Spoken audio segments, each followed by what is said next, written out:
Hello పిల్లలు. Hi aunty. బాగున్నారా? బాగున్నాం ఆంటీ. Aunty anything special? స్పెషలే మరి. ప్రతి 3 సంవత్సరంలకు ఒకసారి మన కడపలో జరిగే కిడ్స్ కార్నివల్ మరలా ఉండబోతోందర్రా. హే కిడ్స్ కార్నివల్ ఎప్పుడు ఆంటీ?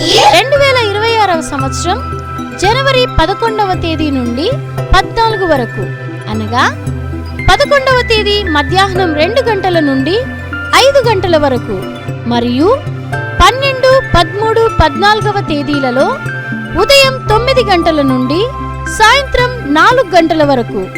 ఆంటీ ఈసారి స్పీకర్ గా ఏ అంకుల్ వాళ్ళు వస్తారు? పిల్లలు, వైజాగ్ నుండి children ministry for Christ team వారు రాబోతున్నారరా. అవునా ఆంటీ?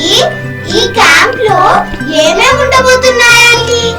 ఎప్పటిలాగే Bible stories, missionary stories, songs, puppet show, games మాత్రమే ఉంటాయనుకుంటున్నారేమో. ఈసారి స్పెషల్ గా balloon show, Judy show, fun zone, ఇంకా మీకు ఇష్టమైనవి చాలా ఉండబోతున్నాయరా. ఇంతకు క్యాంప్ ఎక్కడ ఆంటీ? మన కడప పట్టణంలోని సిఎస్ఐ సెంట్రల్ చర్చ్ ప్రాంగణంలో ఉంటుంది. ఆంటీ ఇంకా